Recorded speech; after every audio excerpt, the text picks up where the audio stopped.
Olá pessoal, vamos para mais um podcast Uniara. Hoje recebemos Luiz Vanucci do projeto Rugby para Todos.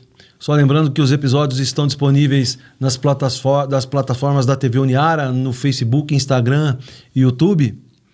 Luiz, um prazerzaço recebê-lo aqui na Uniara. Seja bem-vindo. Eu que agradeço o convite e espero poder contribuir com um pouquinho sobre o projeto, sobre o rugby, enfim, do que conseguir tratar aí a gente... Com certeza. E me diga uma coisa, vocês organizaram esse projeto Rugby para Todos, é um projeto social que tem como foco estabelecer a relação entre os princípios e os valores do rugby para as crianças e adolescentes. É isso? Como é que está estruturado a ideia do projeto? Então, o projeto ele nasceu em 2004. São dois fundadores, né? Na verdade, eles eram jogadores de rugby. Foram jogadores de seleção brasileira, o Maurício Draghi e o Fabrício Kobashi. E o projeto ele acontece em Paraisópolis, né? Na região, em São Paulo, sim, capital, na região do Morumbi, onde existe um grande contraste social ali, né? Para quem conhece a região, Morumbi, dividido ali com Paraisópolis. E eles eram moradores da região ali do Morumbi, jogadores de rugby, e visualizavam essa diferença social na época. O rugby, eles mesmos contam, é um esporte de segregação, né? Só brancos jogavam. Ele conta que, por exemplo, na seleção brasileira, mas a maioria era jogadores de fora, naturalizados, ou enfim, que representavam o Brasil pela seleção brasileira, mas não eram nem brasileiros. Então, eles tinham essa ideia de democratizar o esporte. E aí, em 2004, eles começaram esse projeto ali no Morumbi, ali em Paraisópolis, na região do Morumbi. Tem um campo ali chamado Arena do Palmeirinha, que na época era um terrão, né? Campo do Palmeirinha, que era um time de futebol da comunidade. E ali contam que na primeira aula ali, eles fizeram uma divulgação nas escolas da região, já tinham 100 alunos. E aí eles, isso aqui vai dar um negócio sério. E, enfim, voluntariando, né, com cones que eles tinham, algumas bolas, e o projeto começou a ganhar corpo. Então, ali no primeiro ano, 100, e aí as crianças começavam a chegar com fome. Precisamos dar comida para essas crianças. Então, vamos buscar uma fonte aí para tentar trazer alguma coisa para eles se alimentarem também, além de jogar. E assim foi. Esse ano, faz 19 anos que tem um projeto, né? 18 anos foi completado ano passado. E aí, ao longo desses 19 anos, eles foram conquistando fontes de receita, como a Lei de Incentivo ao Esporte, que funciona ali para eles desde 2010, 2011. E aí já conseguiram alguns recursos de empresas privadas via incentivo fiscal, né? Imposto de renda. Sim. E isso foi dando corpo. No ano 2021, né? Que foram as Olimpíadas no Japão. Eles tiveram, e aí como eu sou da educação física, eu vejo quando se fala de esporte de base, né, de formação, você vê que não tinha, em 2004 você imagina Paraisópolis, nunca ninguém acho que ouviu falar de rugby. Daí os caras chegam lá, implantam um projeto com crianças, e essas crianças começam a crescer jogando rugby, com tudo isso que você falou, né, com os valores, né, implantando os valores do rugby, que é uma fortaleza para eles, né? E essas crianças começam a se formar, 12, 13, 15, e aí entram para jogar em rendimento. E em 2000, na Olimpíada de Tóquio, nós tivemos 2 meninas que saíram do projeto e foram para jogar as Olimpíadas, e uma menina do projeto do Rio. Então nós tivemos posso estar errado, mas das 16 meninas que foram, 3 eram do projeto Rugby para Todos. Muito bom. Então você vê que a formação, isso falando da parte de rendimento, né? Porque não é também só esse o foco, mas enfim, essa formação esportiva, né, para chegar ao topo, passa todo o processo da base. E falando da parte social, hoje, por exemplo, a gente tem 30% dos funcionários do Instituto são ex-alunos. Mas então deixa eu ver se eu entendi. Vocês começaram o projeto lá em 2004, começou lá no campo, vocês chamaram as crianças, mas depois virou um instituto, então? Isso, em 2009. Ah, ok. 5 anos após o início, vocês criaram um instituto aí com vários profissionais, com uma equipe multidisciplinar, para poder dar conta dessa demanda que crescia. Exatamente. As demandas foram, como eu falei, né? A alimentação. O moleque não vem na aula porque está com problema em casa, não tem com a família, não tem com quem deixar. Enfim, tem algum problema social. Então a gente precisa de um psicólogo, a gente precisa de um assistente social, um nutricionista, um fisioterapeuta, um pedagogo. Então todos esses profissionais foram se somando durante esses anos. Isso a partir de 2009, né, teve a formalização com o CNPJ para se tornar um instituto. Isso, até para poder pleitear esses incentivos. Buscar recurso público através de lei, políticas públicas do Estado. Isso, do Estado e a federal. A nossa fonte principal hoje é a Lei Incentivo Federal, né, que é a LIE, que é do Ministério do Esporte, atual Ministério do Esporte agora, né, era a secretaria antes. E ela é a nossa principal fonte, que vem de imposto de renda de grandes empresas, né? Que são as empresas que têm uma tributação em lucro real, e aí são empresas, no nosso caso, por exemplo, a gente tem a Société Générale, que é um banco francês, tem a CSN, outras empresas que às vezes nem são do nicho ali de São Paulo, mas entendem que podem ajudar por ter uma unidade de negócio próxima. Enfim, então essas empresas passaram a investir no projeto, e normalmente as empresas que entram conosco ali no projeto, no Instituto, elas permanecem, assim, por ter uma relação... Isso tem que ser um processo bem sério e também de gestão ali, né? Tem que ter um processo bem sério ali, tem, né? Toda a parte de prestação de contas, né? Que a gente tem que... tanto para o Ministério, tanto como para a empresa, né? A gente entrega para o Ministério toda a prestação de contas do projeto, tudo que foi... Porque é um orçamento bem fechado, assim. Sim. Isso até nos limita em alguns mas tem que ser assim, senão também não funciona. Senão não funciona. Então, você vai contratar profissional... vai pagar X por mês para ele, tem aqui os encargos trabalhistas, vai comprar X bolas, vai usar X reais para transporte. Isso tudo depois tem que enviar relatório, foto. Aí o Ministério faz a revisão disso. Fizeram certinho, está tudo certo, ok. A prestação de contas, transparência e tal. Então vocês podem executar o ano seguinte. Então a gente chama esse projeto, porque normalmente o projeto na lei de incentivo ele tem que ter um prazo, no máximo 24 meses, mas normalmente a gente faz de 12 meses. Então o nosso ele é um projeto de continuidade, porque ele nunca para, né? Apesar dele ter que ter início, fim, começa o projeto, contrata todo mundo, termina o projeto, todo mundo tem que ser demitido, vamos chamar assim, mas ele já é contratado na sequência, mas tem que terminar, iniciar, terminar o projeto. E o nosso faz desde 2010, acredito, se eu não me engano, que ele continua, tem essa continuidade justamente por ter essa prestação de conta aprovada pelo Ministério. E aí, obviamente, as empresas, né, confiam. Claro, porque aí você consegue ter continuidade a partir do momento que você tem seriedade, transparência e prestação de contas. Né? Exatamente. E até para você, por exemplo, algumas empresas elas fazem esse aporte direto, assim, por exemplo, vamos dizer que eu conheço algum empresário, entre em contato com ele, tem um projeto Rede para Todos, gostaria de conhecer e apoiar. Sim, fala com o meu financeiro, ou fala com o meu contador, a gente faz essa relação direta.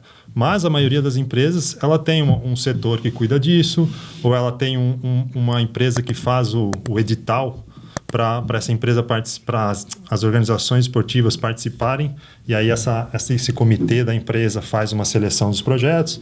Então tem todo um processo também bem sério dentro das empresas atualmente. Vamos citar Itaú, Klabin, enfim, as grandes empresas hoje elas têm um processo bem claro, transparente, e aí já tem plataformas também que cadastram os projetos.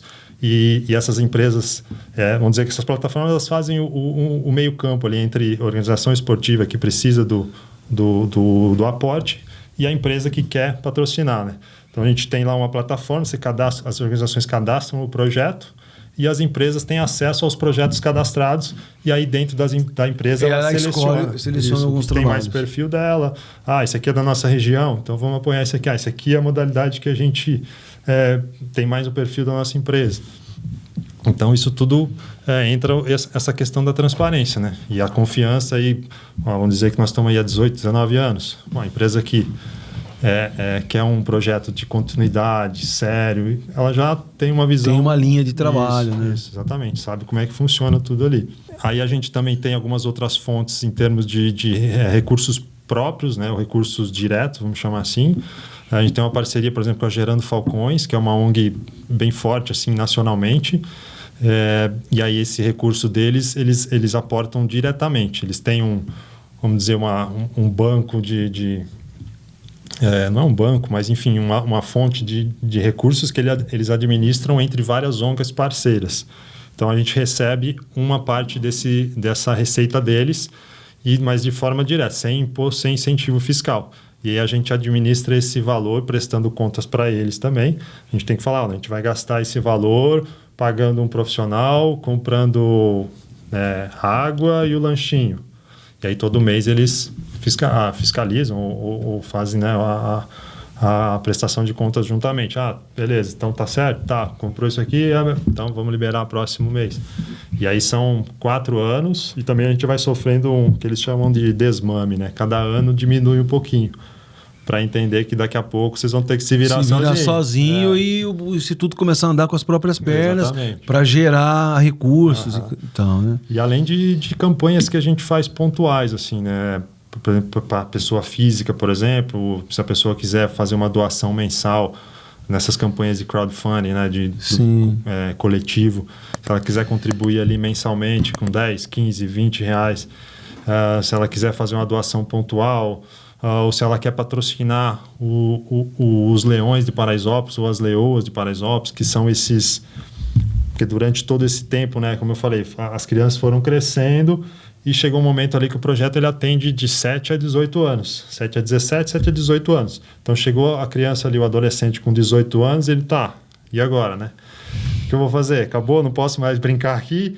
Daí a gente formou os Leões de Paraisópolis e as Leoas de Paraisópolis. Que são um time, tem um time feminino, um time masculino, isso, ali da comunidade, que vão disputar os campeonatos. Isso, ali. Eles participam dos campeonatos paulistas, campeonatos regionais. E aí esses clubes também começam a se organizar e buscar patrocínio por conta própria, buscar questões de empoderamento feminino, por exemplo, das meninas, que tem elas têm bastante esse manifesto delas em prol das mulheres. Aí só uma curiosidade, mas, por exemplo, as meninas, só para contar um pouquinho também do tamanho que o Instituto alcança, assim, né? As meninas, que são as Leoas de Paraisópolis, elas foram participar de um intercâmbio cultural na França. Então, em 2018, 18, por causa da pandemia, foi em 2018, elas foram para a França, 12 meninas do projeto do Instituto Rugby para Todos e 12 meninas de um clube francês, o Olympique Pantin, que é da região de Paris, assim, na periferia de Paris. Então, elas saíram daqui, encontraram as francesas lá e durante alguns 15 dias elas foram para algumas cidades da França, do interior da França, participaram de um campeonato, tiveram várias atividades culturais também, visita em escola, visita em pontos turísticos mesmo, trilha, praia. E agora as meninas, isso virou um documentário, então depois a gente pode até deixar o link para quem quiser assistir. Com certeza. Vamos ver, né, Fagner? E agora as meninas francesas vêm para o Brasil em julho, agora em 2023, um intercâmbio realmente. E passam esses 15 dias, aproximadamente, em São Paulo. Ou Ilhabela também tem uma programação para elas jogarem rugby e fazer um circuito parecido. Em algumas cidades, jogando um torneio, mas também com várias atividades culturais. Conhecer São Paulo, passar os dias, dormir em Paraisópolis, conhecer a comunidade. Então a gente vê que ganhou uma dimensão significativa. E o Rugby para Todos realmente é bem... Quando se fala em Rugby para Todos, principalmente no meio do rugby, né, é o projeto referência, assim, projeto social. Hoje tem outros projetos sociais de rugby, mas o Rugby para Todos, como ele é conhecido, o RPT, ele é referência, assim, né? Então, eu comecei em 2018 com eles. Quando você vai fazer uma ligação ou, sabe, se apresentar, você fala, você é do Rugby para Todos. O pessoal já conhece, né? Ah, que bacana. E hoje quantas crianças são assistidas assim no geral? Porque assim, vocês têm vocês têm uma rede em São Paulo e Rio de Janeiro? Exato. Nos dois estados vocês têm raízes. Isso. Em São Paulo, em Paraisópolis, atendendo ali aproximadamente 300 crianças por ano. Por ano? Por ano. E todo ano muda essas crianças? Entram novas? Entram novas, mas a maioria continua. A maioria continua. Mas tem uma rotatividade. Mas, inclusive, das metas do projeto é não ter essa rotatividade tão alta, né? Não perder tantos alunos, e sim conquistar mais. Porque aí a gente consegue, no próximo projeto, vamos dizer que a gente atendeu 200 esse ano. No próximo projeto, a gente coloca o número de atendidos, um número maior, 300. Se tem lista de espera, vamos colocar mais. O grande gargalo é você conseguir recurso para aumentar esse número de atendidos. Né? Porque vamos dizer que o projeto lá, usar um número redondo, né? Tem 1 milhão. Deu o projeto para 12 meses, R$1 milhão. Se a gente consegue captar, por exemplo, 800 mil, a gente tem que readequar esse projeto, dizer para o Ministério do Esporte, nós vamos fazer o projeto, nós vamos realizar, executar, só que a gente vai tirar aqui as bolas que tem do projeto passado, a gente não vai comprar. Isso aqui também não, com 800 mil, e aí tem que manejar, tem que fazer. remanejar os recursos. Ou então diminuir, em vez de 12 meses, com 10 meses a gente vai fazer esse mesmo projeto, mantendo tudo que tem no projeto anterior, só que a gente diminui o tempo. Então, o grande gargalo para aumentar, inclusive, o número de atendidos é esse, né? Se a gente consegue captar um valor maior, a gente consegue atender mais gente. Sim. Então, em São Paulo, respondendo a tua pergunta, são 300 mais ou menos, e no Rio aproximadamente 100. O Rio ele teve um tempo ali que ele... Que comunidade que vocês trabalham lá? Atualmente no Santa Marta, mas e está voltando agora, porque começou na Praia de Copacabana. Isso aí. Eu não vou lembrar onde é. Mas, enfim, eu nunca fui para lá. Mas e tem uma pessoa que trabalha lá, que é o Igor, que é o responsável pelos projetos. E aí agora vão ter 2 polos no Santa Marta, que foi o que continuou durante a pandemia, com atendimento menor, porque justamente ali a gente não conseguiu captar o recurso para o projeto da lei de incentivo. A gente sempre prioriza São Paulo, né? Se tem empresa interessada em patrocinar, a gente vai administrando também essa captação, sabe? Tem empresa X, tem 200 mil para doação. A gente oferece os dois. A gente tem São Paulo, de repente a empresa também tem uma praça lá no Rio, interessa para eles. A gente só São Paulo. Ou então, São Paulo metade para São Paulo, metade para o Rio. E esses 2 últimos anos, principalmente na época da pandemia, a gente não teve aporte para o Rio, mas a gente conseguiu continuar com algumas parcerias locais, alguns patrocínios pontuais. Então, eles conseguiram atender ali as crianças do Santa Marta. E agora volta o polo para Copacabana e vão manter o de Santa Marta. Então, a expectativa ali é que chegue a 150, 200 crianças ano. Só que agora, aí a gente tem um problema também de ciclo. Porque, por exemplo, se começa o projeto em julho, se a gente conseguir captar tudo, a gente termina em julho. Só que se a gente não consegue, a gente termina... Se a gente diminui ali uns meses, vamos supor que termina em março. Daí o outro projeto vai começar um mês de gap ali, vai dar abril.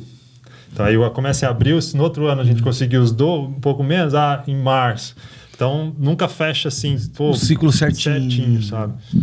Mas a gente nunca para. A gente consegue manter, puxa daqui, puxa de lá, um profissional... esse mês vamos trabalhar com menos professor de educação física. Esse ano não vai ter o fisioterapeuta aqui. Mas sempre... Tem que readequar os recursos dentro da realidade ali existente, né? Exato. Legal. Mas sempre funciona. Interessante. E me diga uma coisa. Quanto ao Instituto trabalha de recurso público e quanto de iniciativa privada? Por exemplo, 60-30, 80-20, 50-50, isso varia muito? Então, como eu falei, a nossa fonte principal é a Lei de Incentivo ao Esporte, que é o recurso público. Apesar de ser a empresa direcionar o dinheiro, né, dela, mas esse dinheiro é um dinheiro que ia. É um imposto que seria direcionado para o governo, ela só direciona para um projeto. Então, eu considero essa fonte de recurso público. E no último no último ano, 2022, a gente estava ali em 80%, 82%, 85% dessa fonte. E o resto... um pouco de recurso público, próprio de recurso público, isso, doação, um pouco de doação, um pouco de empresas. Isso, exato. Mas a gente já... Um dos objetivos nossos é diminuir essa dependência da lei de incentivo. Apesar de a gente entender que é bem importante, porque senão a gente fica refém. Vamos supor que ano que vem a gente atende lá hoje 300 crianças, o ano que vem a empresa que dava 500 mil não dá nada. Imagina, tira 500 mil do projeto, nós vamos atender 50 crianças. E as 250 crianças, esse ano não vai ter mais projeto. Então, isso que eu ia te perguntar, assim, como que é trabalhar o marketing social disso? Porque você tem que vender uma ideia. Uhum. Aí, lógico, o trabalho já está aí há 19 anos, né? Trabalho consolidado. Mas como é que é fazer um marketing social disso?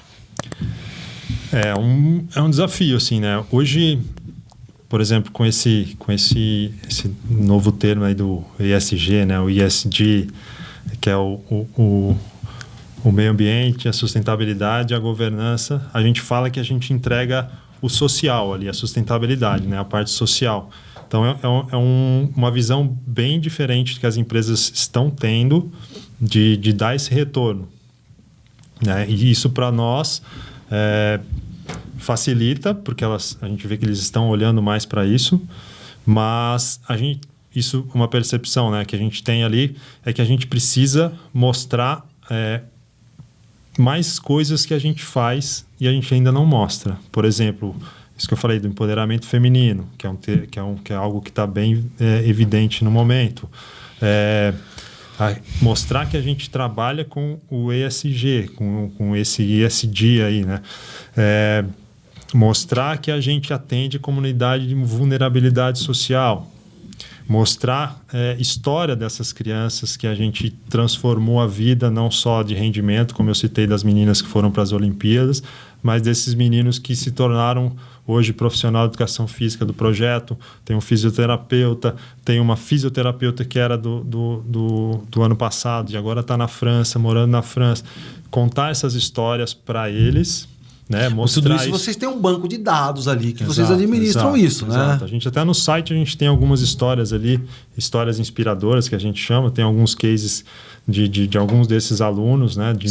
Que eram alunos e hoje são profissionais ou são atletas, justamente para a gente tentar mostrar para esse possível patrocinador que ele está transformando vidas, né? Com certeza. E aí a gente tem esse papel de tentar comunicar isso, né? De mostrar, tentando não ser, né, aquela coisa clichê de agressividade, de mostrar que estamos aqui, socialzinho. Não, é um trabalho sério. Eu sempre falo que a gente a gente não está pedindo esmola, né? A gente está buscando investimento. É como um patrocinador, como um clube buscar patrocínio em alguma empresa grande para a camisa dele lá no futebol, enfim, qualquer modalidade.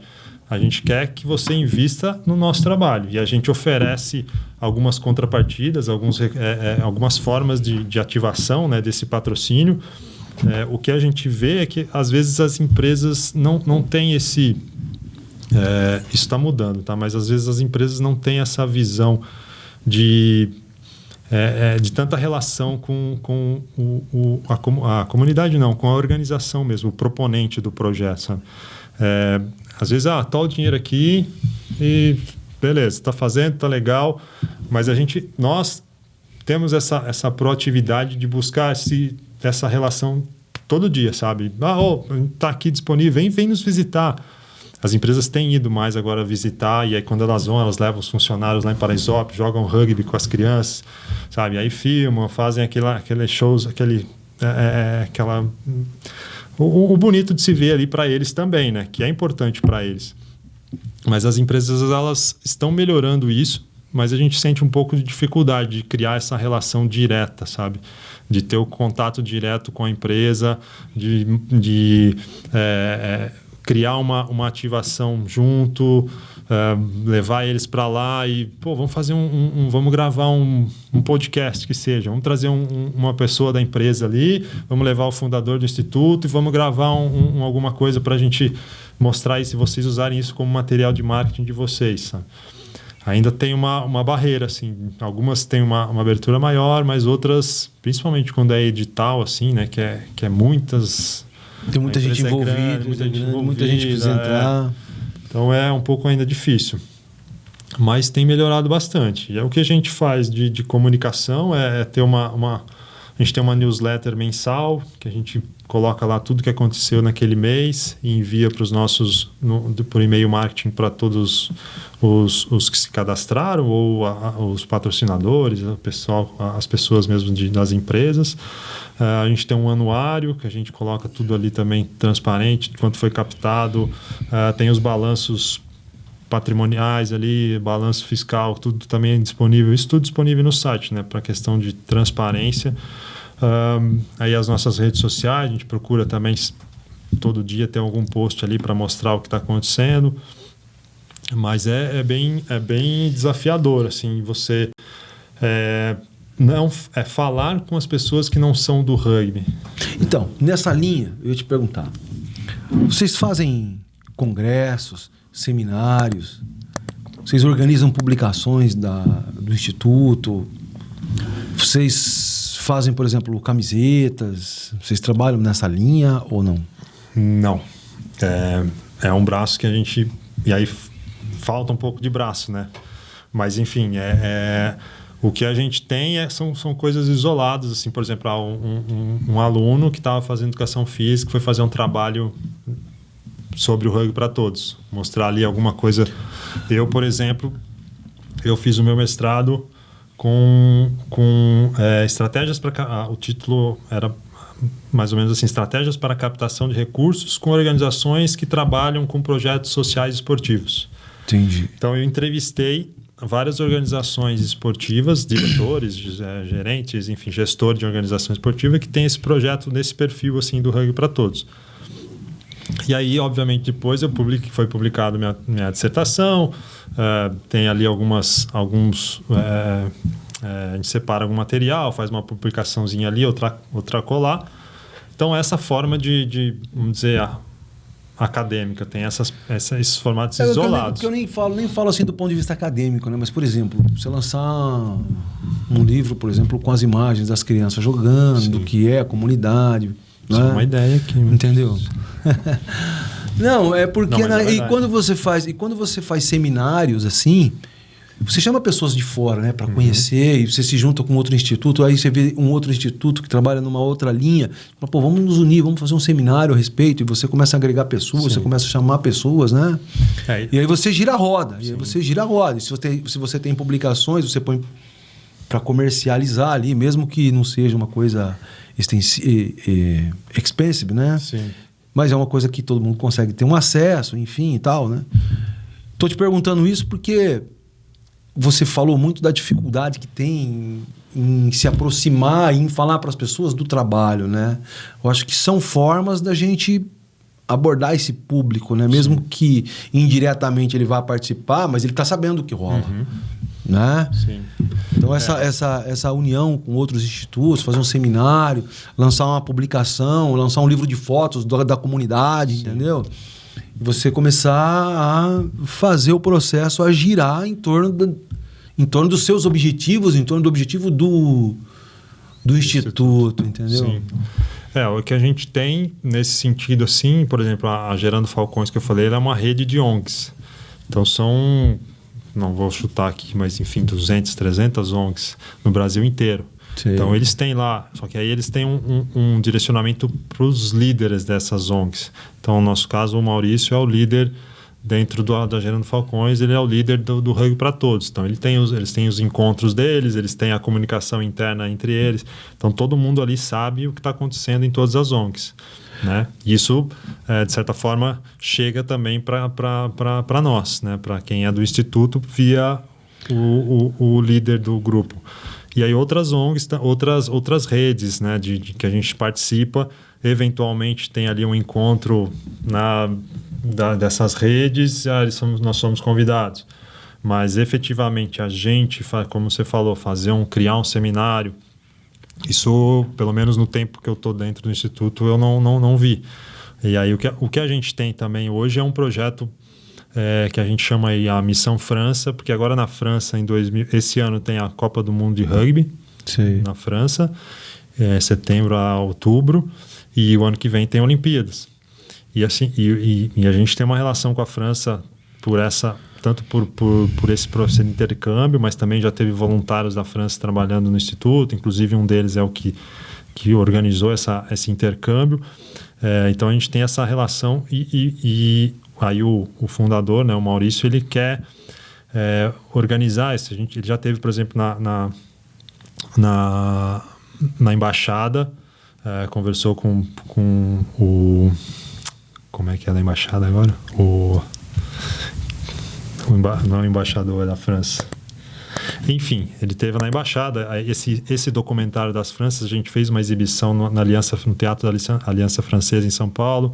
A gente convidou o cônsul da França, o vice-cônsul da França foi. Então e aí essa ideia é ele ir para a França, ele ou com mais alguém acompanhado, e ter criar uma rede ali na comunidade francesa, com clubes franceses, porque eles têm essa proximidade, é como se fosse um clã, sabe? O rugby, você chega Sim. lá, eu sou jogador de rugby.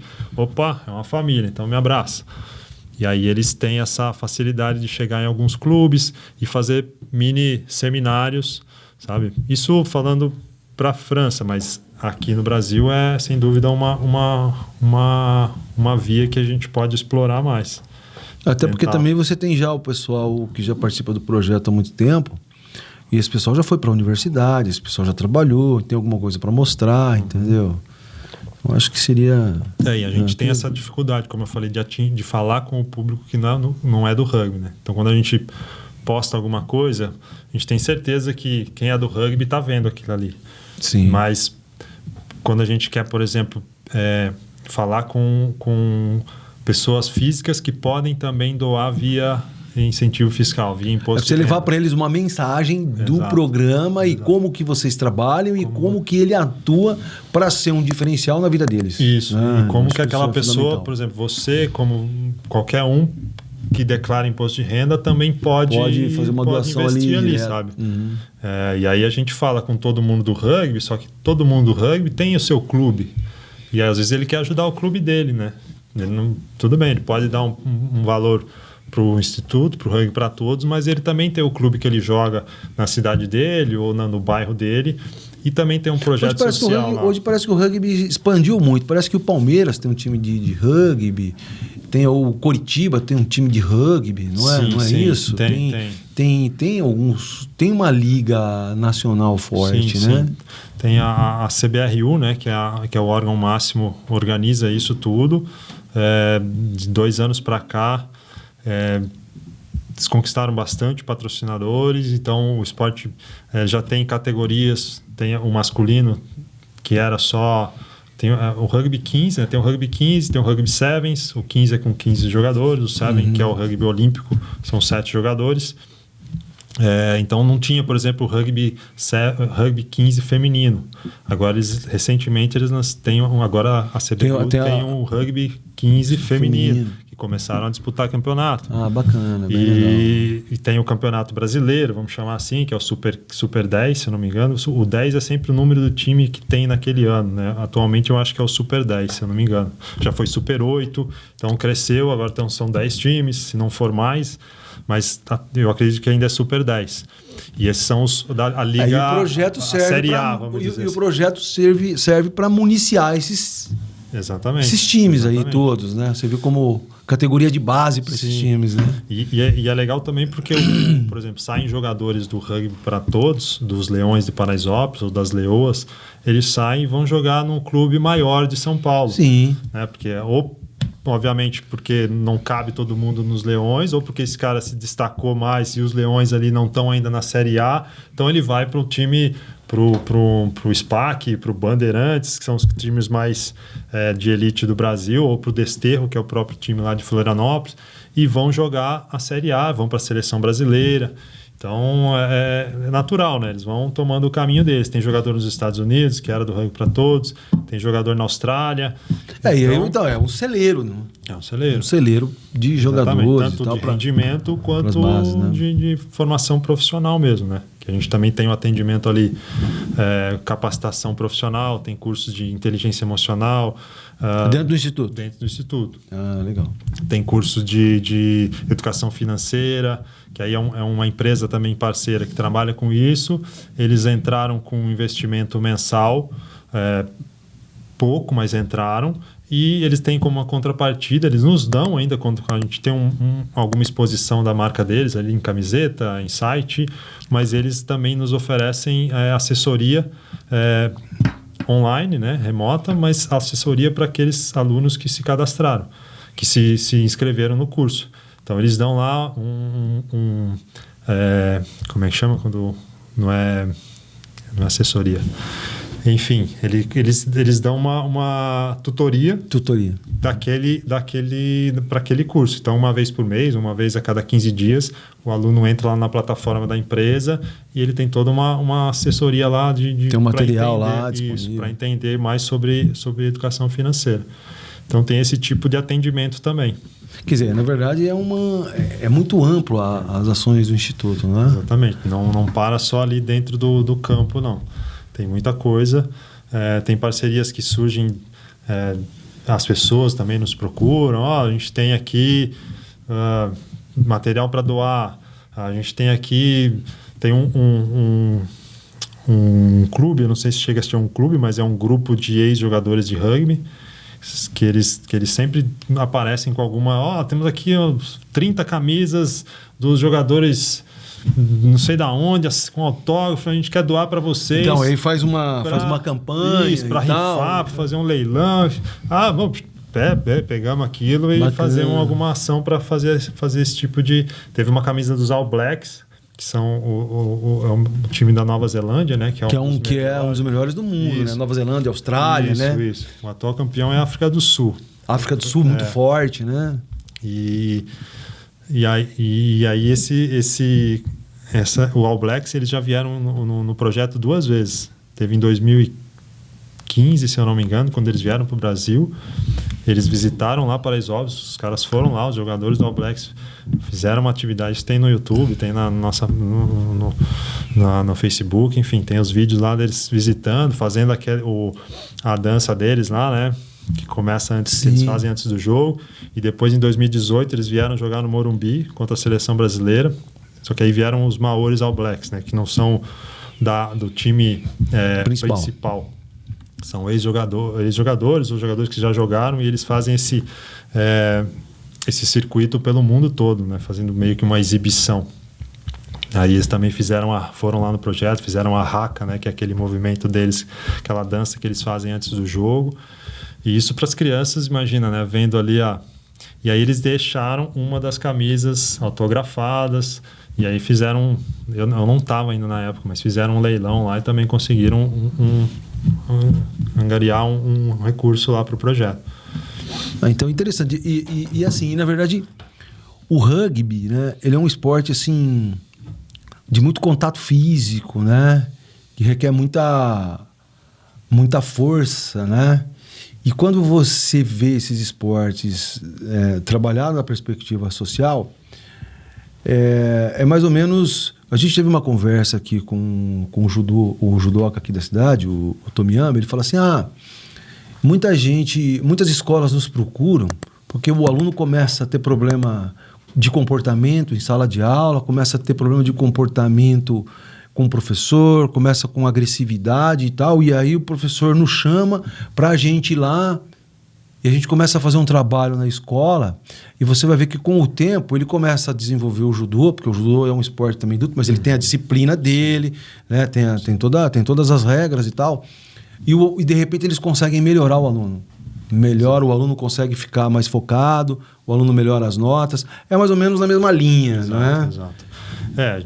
O rugby ele tem muita tem muita questão dos valores, né? Sim. Se assistir um jogo de rugby na televisão, você não vai ver um jogador brigando com o árbitro, discutindo com o árbitro. Sim. Eles respeitam o árbitro como a autoridade daquele ambiente. Diferente, por exemplo, do futebol. Né? O cara chega peitando, apesar de já ter melhorado, mas enfim. Então existe muito esse respeito. E aí, obviamente, as crianças elas levam isso para elas, para dentro da casa delas, né? Então, aí a gente consegue... Que são valores. São os valores. Então, você consegue... E aí a gente consegue medir isso ali pelo atendimento social, da psicóloga, da assistente social, que vai à casa das crianças, que fala com a família. E muitas vezes ali na comunidade, né? E aí, se vocês quiserem, também tem um filme que foi produzido em 2014, 2015... com a ESPN, que chama O Rugby que Vem da Favela, que foi um documentário que fizeram sobre Leões de Paraisópolis, o rugby que vem da favela. Foi um documentário que foi feito para contar a história do rugby para todos. E ali você vê depoimentos dos alunos, ex-alunos, que eles... É aquela história clássica, né? Se eu não fosse, se não tivesse o rugby, eu ia ser traficante, bandido. Então é aquela história... que é verdade, é verdadeiro, apesar de ser um comum, né, a gente ouvir, mas enfim, é a verdade. Então também é uma dica para quem quiser assistir, é um filme um pouco mais longo, ali tem 50 e poucos minutos, mas mostra bem o que é a realidade. E que tem essa realidade, né? Porque o esporte é aquela coisa, ele tem a forma de ser dele, mas ele também tem disciplina, tem respeito, tem foco, tem objetivo. Exatamente. O rugby, apesar dele ser, como se falou, né, não é um... Obviamente, você vai assistir ali um jogo de rugby na televisão, a Nova Zelândia e Austrália, Nova Zelândia e África do Sul. Você vai ver os caras sangrando, vai ver... Mas você não vê eles brigando, dificilmente, sabe? É um respeito e aquilo ali acaba ali, são 2 tempos e tem o terceiro tempo que eles chamam. O terceiro tempo, quando acaba o jogo, todo jogo isso, acaba o jogo, eles vão para algum lugar, para um bar que seja, para fazer o terceiro tempo. Todo mundo junto, os 2 times, tomando cerveja, comemorando, enfim. Mas é difícil, às vezes, para um pai, por exemplo, né, ver isso ali. Meu filho vai jogar isso aí. Mas existe todo um processo pedagógico e todo um processo para iniciação. Não é que a criança vai começar jogando aquilo ali, cabeçada. Tem o touch, por exemplo, que é uma modalidade que eles jogam com uma fita amarrada na cintura, e em vez de fazer o taclear, né, que é aquele ato de você, que o cara vem e você tacleia ele, você para ele para ele não progredir na jogada, ele vai simplesmente puxar a fitinha, tipo um pique-bandeira, né, que ele tem que puxar a fitinha, tirou a fita, ele perdeu a bola, sabe? Entendi. Perdeu a jogada. Então tem todo também um processo, e aí por isso que a gente faz clínicas para mostrar aquilo, né, para os pais dentro da escola. Então isso que eu ia falar. Qual a relação do Instituto com os pais das crianças? Não é uma relação muito simples de ser construída. Sim. Não é isso? É um processo também que eu acho que foi sendo aprendido, né? E aí foram surgindo dentro daquela questão que eu falei da necessidade de ter que atender e conversar com os pais, porque muitas vezes ali o rugby, o projeto, ele era vamos dizer assim, o pai sai para trabalhar o dia inteiro, a mãe sai para trabalhar e o projeto que cuida da criança. O projeto que cuida da criança. Então também não é assim, né? Você tem que ter tem um limite ali, tem que ter um limite, tem que ter um contexto. Exatamente. Aí passou-se então a ter todo um atendimento com a família, tem os encontros com as famílias, né, regularmente, para mostrar, a gente faz isso, vocês também têm que fazer isso, né? Tem todo um processo para ser aquela coisa, principalmente para a gente criar essa relação com a comunidade. E eles participam? Também. Participam? Tem participado, sim. A gente tem a gente usa uma plataforma, um sistema de gestão de projeto, né, justamente para ter essas métricas, esses indicadores, atingir o meta, inclusive para usar como prestação de contas. Sim, então a gente tem lá, a nossa meta é ter uma presença das crianças de 80%, 90% em todas as aulas. Então, isso depende também dos pais, né? De falar, você tem que ir para lá, você não quer ir aquele dia. E, obviamente, também a gente tem alguns problemas dentro da comunidade, que você manda essa semana ou semana passada, por exemplo, estava tendo uma operação da polícia lá dentro, e aí eles têm as redes para se comunicar. Ó, hoje não tem aula lá, hoje a aula vai ser online. Então, os professores mandam atividades online para as crianças fazerem. Então, também tem essa dificuldade lá dentro, e aí a gente tem conta a organização com a deles lá para se organizar. Tá tendo a operação da polícia, hoje não vai ter aula lá porque está perigoso. Sabe? Então, já existe essa relação também direta mesmo com os pais, com a comunidade. Uma questão assim, né? E a relação com o poder paralelo? Como é que funciona? Eu particularmente não conheço, assim, porque assim, porque vocês estão trabalhando dentro de uma comunidade, exato, né? Exato. E essas comunidades têm essas relações, né? A gente aluga o campo lá na comunidade, mas esse processo, eu particularmente trabalho remoto, né? Ah, tá, entendi. E aí a minha presença lá é quase assim, eu não vou muito lá, sabe? Porque como eu trabalho na área de marketing, na parte de captação, e eu tenho uma pessoa que é do projeto, que faz meu ajudante, vamos dizer assim, mas ele estuda publicidade, também era um aluno do projeto. Olha que legal. Está fazendo publicidade e propaganda, e agora ele trabalha na área de comunicação. Então, ele cuida das redes sociais, ele faz captação de imagem lá, foto, vídeo, e eu tenho essa relação direta com ele. Então, ele me ajuda muito para eu não precisar estar lá. Sim, né? claro. Até porque quando eu estava em São Paulo, que eu falei que eu fiz a minha dissertação, foi nesse momento que eu conheci o fundador, ele me convidou para trabalhar, eu estava em São Paulo, depois eu voltei para Florianópolis e a gente continuou nesse trabalho remoto, porque eu atendo, entrego o combinado ali. Então, eu confesso que eu não tenho mas existe realmente essa... É uma dificuldade ou é uma facilidade?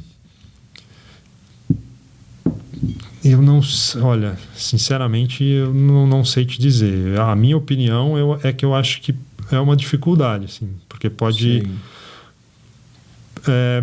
posso estar errado, mas aí é vendo de fora. Sim, não claro, é falando claro, nem claro, de como claro. é lá, mas é vendo Com de certeza. fora. Eu acho que é algo, não é algo correto, né? A gente entende que o tráfico, enfim, o que acontece ali dentro não é correto. Então, a gente está ali justamente para combater isso. Sim, com certeza. Você dá desenvolvimento social, você dá desenvolvimento cidadão, você diminui a influência. Mas também não é relações. o nosso papel salvar. Não. Né? A gente está ali para contribuir com isso. Justamente a gente está fazendo isso porque talvez o órgão do governo em determinado esteja momento... um pouco ausente, esteve ausente em algum determinado momento. E a lei surgiu justamente, a lei de incentivo, por exemplo, surgiu justamente assim, porque o órgão público ali, ele admite, fala, eu não sou capaz, né, grosseiramente, mas eu não sou capaz de atender tudo isso aqui e dar esse suporte no esporte, na cultura. Então, a gente cria leis, a gente permite que organizações do terceiro setor, né, as ONGs, façam esse trabalho que a gente não consegue fazer. E, para isso, a gente direciona o imposto aqui que a gente tem justamente para fazer isso, para vocês fazerem para mim. Claro. Entendeu? Então, a gente está lá justamente para cobrir esse gap aí que poderia ser feito, né, por órgãos públicos. Então, eu vejo que em alguns momentos a gente tem que ter essa relação, por exemplo, para alocação do campo, mas a gente também tem muita relação de ajuda ali com a própria comunidade. Com a própria comunidade. Então, tem o momento do lanche, por exemplo. Todo dia depois do treino tem o lanche. Esse lanche vem de uma empresa dali, que é a Mãos de Maria. Sim. Então, eles nos atendem. Vai ter um encontro dos profissionais ali, uma reunião. Vamos pedir um almoço para Mãos de Maria. Então, a gente que tem vínculo social e vínculo afetivo ali na área. Isso, exatamente. Então, a gente fomenta também ali, de certa forma, a economia, né? Isso do local ali. Local. Então, existe essa relação, mas eu acho que não nos afeta assim. Afeta nesse sentido, por exemplo, não vai ter aula porque está tendo alguma... Claro, com certeza. E só para falar mais uma Assim, eu acho, só para trazer um pouquinho, né, do contexto aqui, como eu estou aqui em Araraquara, eu acho que é importante falar também que a gente tem esse processo de expansão do projeto. A gente teve um projeto, por exemplo, para captação, que a gente chamou do Rugby para Todos Cidades, que é justamente para levar esse projeto do mesmo formato que ele já acontece em São Paulo, no Rio, para outras cidades do porte interior. médio, pequeno. Exatamente. Mas com a intenção de não de, por exemplo, trazer profissionais de São Paulo, do Rugby para Todos, para cá, mas sim de formar, de ajudar comunidades daqui. O desenvolvimento local. Então vamos pegar, por exemplo, a gente aprovou um projeto para cidades Araraquara, São Carlos e Rio Claro. Então a gente leva o nosso know-how, traz o nosso know-how, ensina, pega um clube de rugby de cada cidade, por exemplo, e ensina esses caras, essas pessoas, a como trabalhar com a comunidade, como é que a gente faz lá. Entendi. E aí a gente teve projeto na Lei de Incentivo aprovado, justamente por falta dessa captação. A gente até conseguiu alguma coisa, mas para você iniciar o projeto você tem que ter no mínimo 20% captado. Então a gente não atingiu esse 20%, a gente não tinha como começar fazer o a executar. Então, por exemplo, a gente até pode, se a gente tem 3 cidades no projeto e esse 20%, né, ele corresponde ao que dá para fazer com uma cidade, a gente pode reajustar esse projeto no Ministério e fazer com uma cidade só. Mas aí justamente a gente precisa desse investidor. Então a gente busca empresas daqui, né, para justamente criar esse vínculo. Então até é um meio de divulgar esse trabalho que as empresas podem investir. E pelo que eu entendi, é uma forma de crescimento do Instituto, uma expansão do Instituto, além dos trabalhos que vocês fazem em São Paulo e Rio de Janeiro. Exatamente. Uma expansão. Legal. Parabéns pelo trabalho, viu? Muito obrigado. Parabéns mesmo, muito sucesso. Prazerzaço recebê-lo aqui na Uniara, viu? Pelo espaço. Obrigado você por ter vindo. A Uniara agradece demais a sua presença. Um trabalho incrível. Tenho certeza que vai ter sucesso. Obrigado. Um abraço para você e para todos lá do Instituto. Valeu, obrigado. Um abraço a todos.